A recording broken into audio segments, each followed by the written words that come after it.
മനുഷ്യനാണ് സൃഷ്ടിയുടെ മകുടം എന്ന് പറയാറുണ്ട്.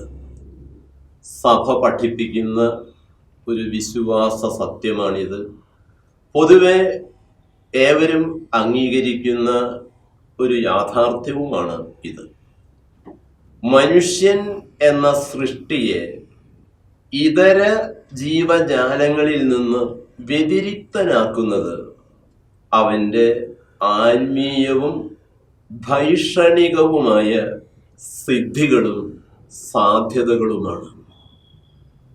ആ ആത്മീയ ഭൈഷണിക മേഖലകളുടെ ബഹിസ്ഫുരണങ്ങളാണ് എഴുത്തിൻ്റെയും വായനയുടെയും മേഖലകൾ.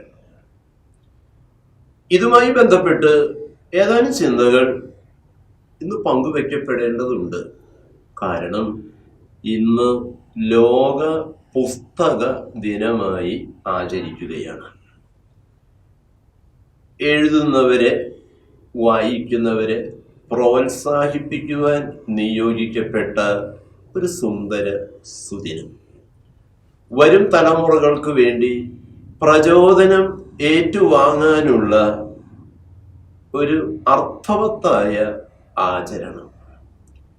ഇതിന് ഉപോത്ബലകമായി ബൈബിളിൽ നിന്നും സഭേതര മേഖലകളിൽ നിന്നും ഏതാനും അനുഭവങ്ങൾ, സംഭവങ്ങൾ പങ്കുവയ്ക്കാൻ ഞാൻ ആഗ്രഹിക്കുകയാണ്. പഴയ നിയമത്തിൻ്റെ പ്രഭാഷക പുസ്തകത്തിൻ്റെ മുഖവുരയിൽ നമ്മളിങ്ങനെ കാണുന്നു: നന്മ ചെയ്യാൻ ആഗ്രഹിക്കുന്നവർ തങ്ങളുടെ നാക്കും തൂലികയും ജനോപകാരപ്രദമായി വിനിയോഗിക്കണം. നാക്കുപയോഗിക്കുന്നത് വാക്കുകൊണ്ട് സംസാരിക്കാനാണ്. തൂലിക ചലിപ്പിക്കുന്നത് വാക്കുകൊണ്ട് എഴുതാനാണ്. വാക്കും എഴുത്തും ഭാഷണവും രചനയും ഇത് രണ്ടും ദൈവ സൃഷ്ടി മകുടമായ മനുഷ്യന്റെ മാത്രം പ്രത്യേകതകളാണ് എന്ന് നമ്മൾ ചേർത്ത് വായിക്കേണ്ടതുണ്ട്. നമ്മുടെ കർത്താവിൻ്റെ ആരംഭകാലത്ത് ലൂക്കായുടെ സുവിശേഷം 4-ാം അധ്യായത്തിൽ നമ്മൾ വായിക്കുന്നുണ്ട് നസ്രസിലെ സിനഗോഗിലെ ഒരു രംഗം. അവിടെ നൂറ്റാണ്ടുകൾക്ക് മുമ്പ് എഴുതപ്പെട്ട യേശയ്യ പ്രവാചകന്റെ തിരുവചനങ്ങൾ ഉൾക്കൊള്ളുന്ന ഗ്രന്ഥ ചുരുളുകൾ വായിച്ചുകൊണ്ടാണ് യേശു തൻ്റെ പരസ്യ ജീവിതത്തിൻ്റെ ആരംഭത്തിൽ തൻ്റെ ദൗത്യം, നയപ്രഖ്യാപനം നിർവഹിച്ചത്. ബാലനായ യേശുവിനെ ദൈവാലയത്തിൽ കണ്ടെത്തുന്നൊരു രംഗമുണ്ട്. ദൈവാലയത്തിൽ അവൻ ഉപാധ്യായന്മാരുടെ ഇടയിലിരുന്ന് അവർ പറയുന്നത് കേൾക്കുകയും അവരുടെ ചോദ്യങ്ങൾ ചോദിക്കുകയുമായിരുന്നു. തീർച്ചയായും അവിടുത്തെ ഏറ്റവും വലിയ പഠനം എന്ന് പറയുന്നതും പഴയ നിയമ പ്രവാചക ഗ്രന്ഥങ്ങളുടെ പാരായണവും പരിചയപ്പെടലുമായിരുന്നു വേണം നമ്മൾ കണക്കാക്കാൻ. വിശുദ്ധ പൗലോസ്ലീഹ തീമോത്തിക്ക് എഴുതിയ 1-ാം ലേഖനത്തിലെ 4-ാം അധ്യായത്തിൽ 12-13 തിരുവചനങ്ങളിൽ നമ്മളിങ്ങനെ വായിക്കുന്നു: അദ്ദേഹം ഏൽപ്പിച്ചു പോന്നിരുന്ന പുറംകുപ്പായം, പുസ്തക ചുരുളുകൾ, ഏതാനും പുസ്തകങ്ങളും ഇത് മറക്കാതെ നിർബന്ധമായി കൊണ്ടുവരണം എന്ന് തൻ്റെ ശിഷ്യനെ അദ്ദേഹം ഓർമ്മപ്പെടുത്തുന്നത് നമ്മൾ വായിക്കുന്നു. സഭയുടെ ചരിത്രത്തിലേക്ക് ഒന്ന് തിരിഞ്ഞു നോക്കിയാൽ ഒരുപാട് വിശുദ്ധരെ വാർത്തെടുത്തിട്ടുള്ളത്, രൂപപ്പെടുത്തിയിട്ടുള്ളത് വായനയാണ് എന്ന് കാണുവാൻ കഴിയും. ഏറ്റവും നല്ല ഉദാഹരണം വിശുദ്ധ അഗസ്റ്റിനാണ്.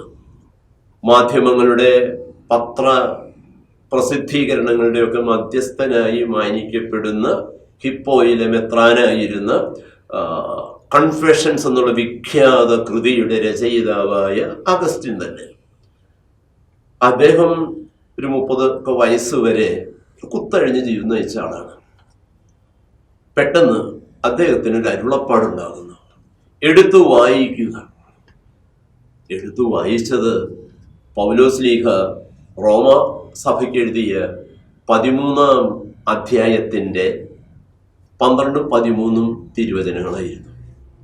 അന്ധകാരത്തിൻ്റെ ചെയ്തികൾ അവസാനിപ്പിക്കേണ്ട സമയമായി. പ്രകാശത്തിൻ്റെ മക്കളെ പോലെ വ്യാപരിക്കണം. ഒരു പുതിയ അഗസ്റ്റിൻ ആ വായനയെ തുടർന്ന് രംഗപ്രവേശം ചെയ്യുകയാണ്. പാപപങ്കിലമായി ജീവിച്ചിരുന്ന വ്യക്തി പരിശുദ്ധിയും പാണ്ഡിത്യവും ഒത്തിണങ്ങിയ സഭാ ചരിത്രത്തിലെ ഏറ്റവും അറിയപ്പെടുന്ന വ്യക്തികളിൽ അഗ്രഗണ്യനായിട്ട് തീർന്നത് ആ വായനയിലൂടെയാണ്. 16-ാം നൂറ്റാണ്ടിലെ ഇഗ്നേഷ്യസ് ലയോള പട്ടാളക്കാരനായിരുന്നു. പടക്കളത്തിൽ വെച്ച് പരിക്കുപറ്റി അദ്ദേഹത്തെ ആശുപത്രിയിൽ ചികിത്സിക്കുകയായിരുന്നു. അതിനിടയിൽ ബൈബിളും വിശുദ്ധരുടെ ജീവചരിത്രവും ഇങ്ങനെ ചില പുസ്തകങ്ങൾ വായിക്കാൻ അവസരം കിട്ടി. ഒരുപാട് വ്യക്തികൾ, ഒരു കാലത്ത് അധാർമിക ജീവിതം നയിച്ചവർ പോലും പിന്നീട് വിശുദ്ധിയുടെ സോപാനങ്ങളിലേക്ക് കയറിപ്പോകുന്നത് കണ്ട് അത്ഭുതപ്പെട്ടുകൊണ്ട് അദ്ദേഹം തന്നോട് തന്നെ ചോദിച്ചു, ഇപ്രകാരം പറഞ്ഞു, അവനും അവൾക്കും വിശുദ്ധരാകാൻ കഴിഞ്ഞെങ്കിൽ എന്തുകൊണ്ട് എനിക്കതിനൊന്ന് ശ്രമിച്ചുകൂടാ? ഒരു പട്ടാളക്കാരന് സ്വതസിദ്ധമായ വാശിയും വീറും ആ വാക്കുകളിൽ ഉണ്ടായിരുന്നു. അതെ, വിശുദ്ധ ഫ്രാൻസിസ് സേവിയറിന്റെ നിരന്തരമായ സൗഹൃദവും സ്വാധീനവും കൂടിയായപ്പോൾ പാരീസ് സർവകലാശാലയിലെ പ്രൊഫസറായിരുന്ന ആ ബിഷപ്പ് ഫ്രാൻസിസ് സേവിയറിനെ പിന്നീട് താൻ സ്ഥാപിച്ച ഈശോ സഭയിൽ സ്വീകരിച്ച് വിശുദ്ധനാക്കി മാറ്റിയതും അതിന്റെ പിന്നിലും ഈ ഇഗ്നേഷ്യസ് ലയോളയുടെ സ്വാധീനമായിരുന്നു എന്ന് നമുക്കറിയാലോ. ഒല്ലൂരിലെ വിശുദ്ധ എവുപ്രാസ്യമ്മ രചിച്ച ഏതാനും കത്തുകൾ ഇന്നും ശേഖരിക്കപ്പെടുന്നുണ്ട്. അവയിൽ ഒന്ന് അന്നത്തെ ജോൺ മേനാച്ചേരി പിതാവിന് അയച്ച ഒന്നാണ്. ആ കത്തിൽ ഒല്ലൂര് മഠത്തിലിരുന്ന് വിശുദ്ധ എവുപ്രാസ്യമ്മ എഴുതുകയാണ്, ഇനി പിതാവ് ഈ മഠത്തിലേക്ക് എന്തെങ്കിലും കാര്യങ്ങൾക്ക് വരുമ്പോൾ മറക്കാതെ ഒരു തോമസ് അക്കംബിസിനെ കൊണ്ടുവന്നോളാം. എവുപ്രാസ്യമ്മ ഉദ്ദേശിച്ചത് തോമസ് അക്കംബിസ് എഴുതിയ മിശിഹ അനുകരണം എന്ന പുസ്തകത്തിൻ്റെ ഒരു പ്രതിയായിരുന്നു എന്ന് നമുക്ക് ഓർക്കാം. പോസിറ്റീവ് തിങ്കിങ്ങിൻ്റെ പ്രാരംഭകാല പ്രണേതാക്കളിൽ പ്രമുഖനായിരുന്നു ഓഗുമാൻഡിനോ. അദ്ദേഹത്തിൻ്റെ കൃതികളിൽ ഏറ്റവും അറിയപ്പെടുന്നത് the greatest salesman in the world എന്നതാണ്. വായന തന്നെ എങ്ങനെ മാനസാന്തരപ്പെടുത്തി മാറ്റിമറിച്ചു എന്ന് അദ്ദേഹം തന്നെ അതിൻ്റെ ആരംഭത്തിൽ വ്യക്തമാക്കുന്നുണ്ട്. കടുത്ത ജീവിത നൈരാശ്യം മൂലം അദ്ദേഹം ഒരു മദ്യപാനിയായി മാറിയവനായിരുന്നു. പക്ഷെ ഭാഗ്യാതിരേകം കൊണ്ട് ക്ലെമന്റ് സ്റ്റോൺ എഴുതിയ സക്സസ് അൺലിമിറ്റഡ് എന്നൊരു പുസ്തകം വായിക്കാൻ ഒരു അവസരം കിട്ടി. അതോടുകൂടി ഓഗമാൻഡിനോ തൻ്റെ ജീവിതം അപ്പാടെ തിരുത്തി കുറിച്ചു. പഴയ രീതികളെല്ലാം പരിത്യജിച്ചു എഴുത്തും വായനയും തുടങ്ങി. അങ്ങനെ അദ്ദേഹം എഴുതിയ പുസ്തകമാണ് the greatest salesman in the world. സാന്ദർഭികമായി പറയട്ടെ, കഴിഞ്ഞ ദിവസം ദിവംഗതനായ ഫ്രാൻസിസ് മാർപ്പാപ്പ നല്ലൊരു ഗ്രന്ഥകാരനും ചിന്തകനുമായിരുന്നു. അവൻ നമ്മെ സ്നേഹിച്ചു. എല്ലാവരും സഹോദരന്മാർ, പ്രത്യാശയുടെ വാതിൽ, ലൗദാത്തെ സി തുടങ്ങിയ ഒട്ടേറെ വിഖ്യാത ഗ്രന്ഥങ്ങളുടെ കർത്താവാണ് അദ്ദേഹം. ഒരുപക്ഷെ ഏറ്റവും അധികം ചർച്ച ചെയ്യപ്പെട്ടിട്ടുള്ളത് 2015 അദ്ദേഹം പ്രസിദ്ധീകരിച്ച ലൗദാത്തെ സി എന്നുള്ളതാകാം. അദ്ദേഹത്തിന്റെ ആത്മകഥാംശമുള്ള ഒരു പുസ്തകം ലൈഫ്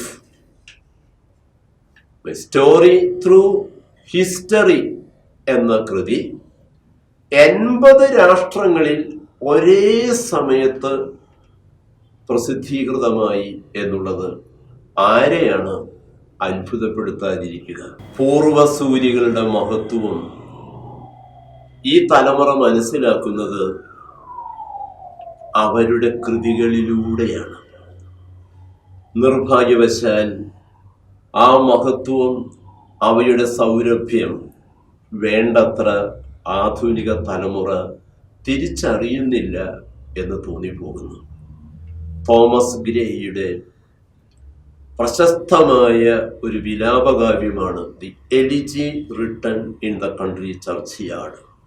ആഴിയുടെ ആഴങ്ങളിൽ അമൂല്യങ്ങളായ പവിഴമുത്തുകൾ, അനന്തതയിൽ അതിമനോമോഹനങ്ങളായ ഒട്ടേറെ സുന്ദര സൂനങ്ങൾ, പലതും ആരും ആസ്വദിക്കാനില്ലാതെ, ആരും അറിയുകയോ അംഗീകരിക്കുകയോ ചെയ്യാതെ അസ്തമിച്ചു പോകുന്നു.